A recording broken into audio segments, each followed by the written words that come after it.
ചേലക്കരയിലെ ചെക്കന്മാരൊക്കെ ഇപ്പൊ ക്ലാസ് ആട്ടാ. അതിനൂതന ഹൈടെക് സാങ്കേതിക വിദ്യകളോടെ വൻ നഗരങ്ങളെ പോലും വെല്ലുന്ന സൗകര്യങ്ങളുമായി നമ്മുടെ ചേലക്കരയിൽ naturals beauty parlour, doctors tower, near bus stand, Chelakkara.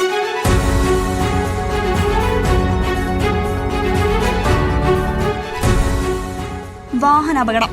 Vaniyamkulam Vallappuzha റോഡിൽ മാനോ മുസ്ലിയാർ ഇസ്ലാമിക് കോംപ്ലക്സിന് മുൻപിൽ പിക്കപ്പ് വാനും ഗുഡ്സ് ഓട്ടോറിക്ഷയും കൂട്ടിയിടിച്ച അപകടം. ഇന്ന് ഉച്ചയ്ക്ക് 2 മണിയോടെയാണ് അപകടമുണ്ടായത്. അപകടത്തിൽ 2 പേർക്ക് പരിക്കേറ്റു.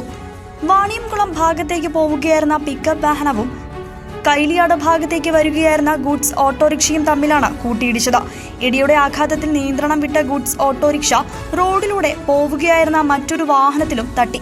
അപകടത്തിൽ പരിക്കേറ്റ 2 പേരെയും ഉടൻ തന്നെ വാണിയംകുളത്തെ സ്വകാര്യ ആശുപത്രിയിൽ പ്രവേശിപ്പിച്ചു. ഇവരുടെ പരിക്ക് ഗുരുതരമല്ലെന്നാണ് പ്രാഥമിക വിവരം. അപകടത്തെ തുടർന്ന് റോഡിൽ അല്പനേരം ഗതാഗതം തടസ്സമുണ്ടായി. കൂടുതൽ വിവരങ്ങൾ ലഭ്യമായിട്ടില്ല. News desk CCV.